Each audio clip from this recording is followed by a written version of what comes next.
finished last year with Franklin Roosevelt's election as president, and he did lots of good things like get the country out of depression. He also did some things about solving unemployment, created a lot of jobs, improved relationships with African Americans and that type of thing. But as I mentioned in the last thing I said in that lecture, that he will not be in office too long before he's going to have to deal with a Second World War.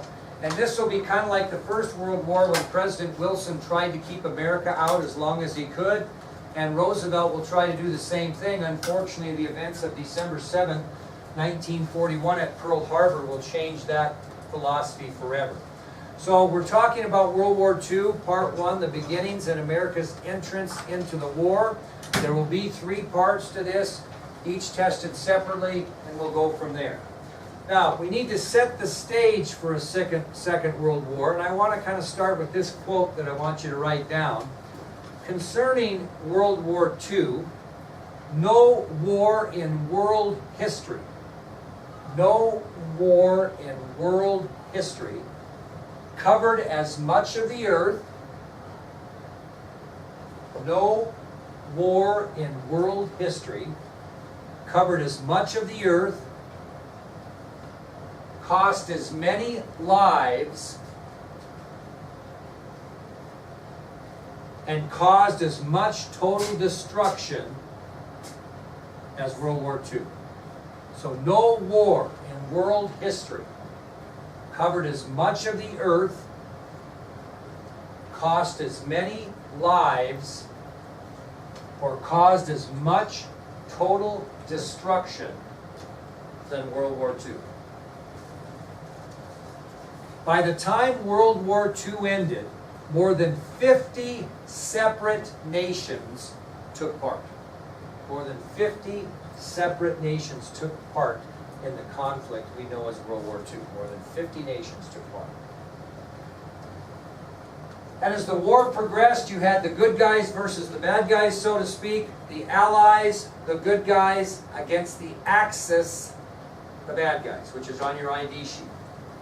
So, as the war progressed, the Allies, the good guys, had joined forces to fight against the Axis powers.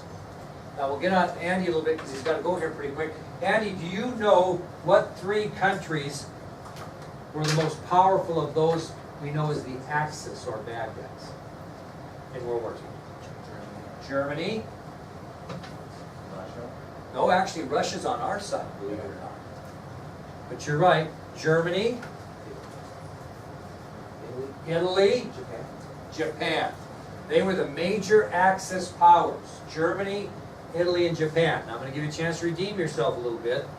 Who were the 3 major powers for the Allies, Andy? Us. United States, U.S., us. Alright. You mentioned one, but I said they were on our Russia. side. Russia and... France.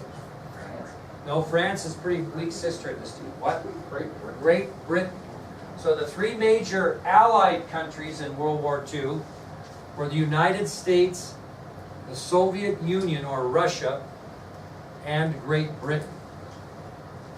Now, remember I said no war in world history covered as much ground, so to speak? This was such an enormous arena of fighting that you actually had 2 different wars. One in the Pacific and one in Europe. So this was such a vast world war in which it covered so many miles of land that you could actually consider World War II 2 separate wars. One in Europe and one in the Pacific. And we're going to talk about the war in Europe first, kind of set the stage. See you later. Okay? There were 3 fronts of the war in Europe during World War II. 3 separate fronts. What is a front, Elisa? A front is a place they fight. Okay? Place they fight, and who fights against who and where. So the first front is the Eastern Front of Europe in World War II. The Eastern Front. And on the Eastern Front in Europe, fighting was between the Soviet Union, and the Soviet Union faced Germany, Bulgaria, Finland, Hungary, and Romania. So on the Eastern Front, in World War II in Europe, you had the Soviet Union for the Allies against Germany, Bulgaria, Finland, Hungary, and Romania for the Axis. The next front for the war in Europe during World War II was the Southern Front. The Southern Front.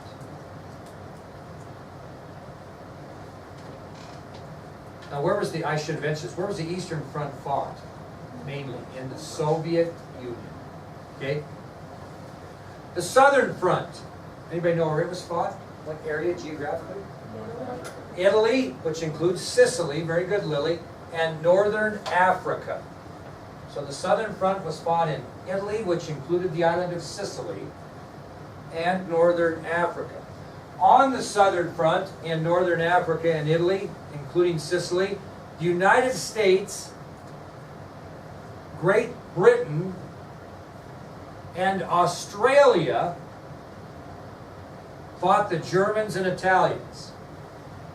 On the Southern Front in Northern Africa and Italy, including Sicily, the United States, Great Britain, and Australia fought the Germans and Italians.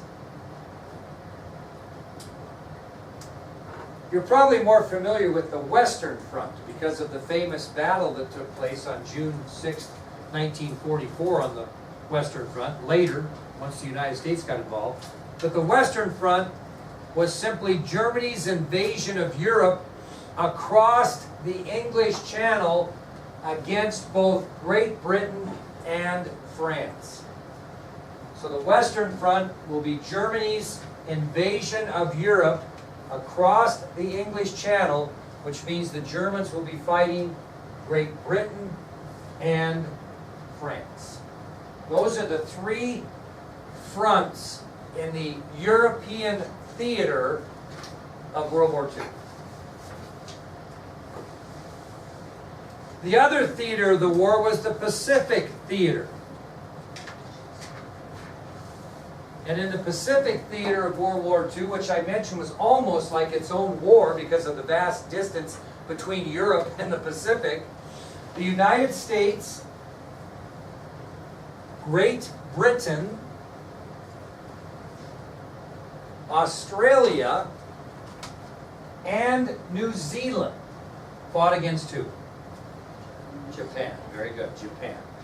So on the Pacific theater, you had the United States, you had Great Britain, you had Australia and New Zealand fighting against the Japanese.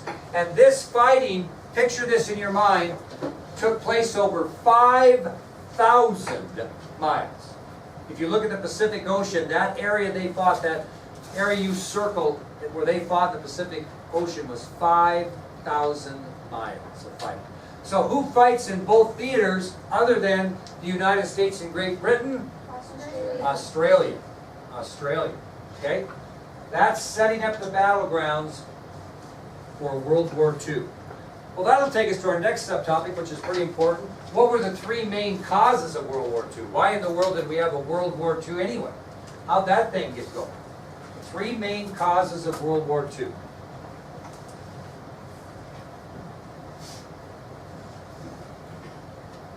The first main cause of World War II were problems following World War I. And the problems surrounded which country? Germany. Very good, right. So problems following World War I. Now, who took full responsibility for World War I? Who were the bad guys? Germany. So first of all, they got to take responsibility for the whole thing. Okay? Secondly, what happens after a war? Two things happen after a war. One specifically for the losers and one kind of in general. What's the first thing after you end a war and you sign this piece of paper? You draw up a peace treaty. Well, Germany felt that they were horribly cheated by the terms of the peace treaty that ended World War I. They felt horribly cheated, okay? So we're still talking about problems following World War I, Germany. First of all, they took full responsibility for World War I.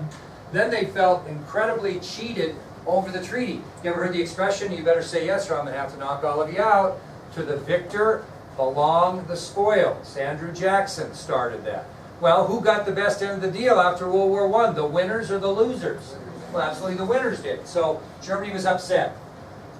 Secondly, they felt they were forced to disarm past reason. Are you going to disarm a hostile country that starts a war? You certainly are. But what do they still have to do, even though you disarm them? They still have to have enough arms to what? Protect themselves. Anybody in here seen the entire movie, The Outlaw Josie Wales? I showed you part of that, didn't I, last year? Outlaw Josie Wales. You remember that? When they were trying to get the rebels, the last rebels, to turn over their weapons, and they shot them all up with the Gatling gun? Oh, yeah. Yeah, well, do you remember the one, they had to turn over their arms, and the one soldier turned over his pistol and his knife, and they said, what about that? Give me that rifle. And he said, well, I'm going to need that for shooting squirrels and such. Well, he needed that rifle to protect himself and to live. Well, they took it too. So they really disarmed him past reason. And so the Germany felt, we can't even protect ourselves here against our enemies because you've taken everything away from us. So that was another reason they were upset. The thing that was the end straw, though, so to speak, is after World War I, when everything's taken from you, inflation set in the country. What happens when inflation sets in, Carla? Prices go and unemployment goes up. Well, people were out of work, they nobody had any money, they were starving to death, and you know what their thought was? The only way we're getting out of this misery is if we start another war and win it. Okay? So you're the girls' volleyball team and you get defeated at regionals and you don't get to state. What's the only way you're going to win the state championship or get ahead of the game? Is you're going to play again the next year and you're going to get to state and win it. Okay? The only way you have to redeem yourself is to continue doing what you've been doing and try to be better at it. Well, they wanted to get better at war. And that was the only way out. So that was the reason. So there's your first main cause of World War II were problems following World War I concerning Germany. Second main reason of World War II was the rise of dictatorships across the world. The rise of dictatorships across the world.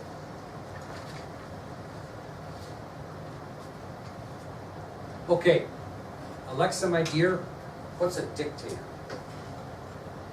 You might think your parents are dictators sometimes. What's a dictator?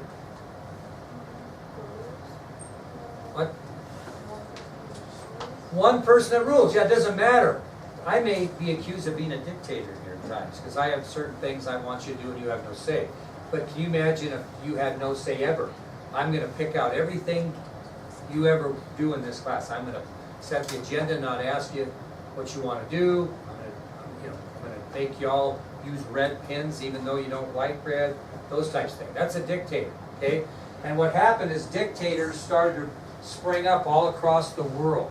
And individual dictators make important decisions, not the entire nation. When that comes to war, when they're making important decisions concerning war, one person with this finger on the button, so to speak, is not good. Okay? Another example is that these dictators were totalitarian rulers. Totalitarian rulers. Now, that's even worse than a dictatorship in a way, although it's the same thing in many fashions. So Alexa said that a dictator is someone that makes all the decisions and nobody else has any say.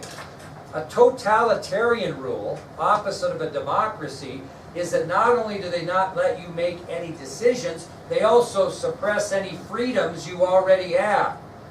Okay?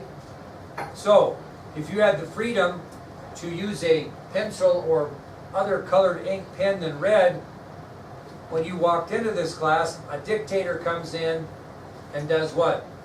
Not only do they tell you what to do, they suppress any freedoms that you had before. Instead of using pencils, you now have to use red pens. Okay? So designating a dictatorship that exercises total control over a nation and suppresses individual freedom is a totalitarian ruler. Now here's what's kind of weird.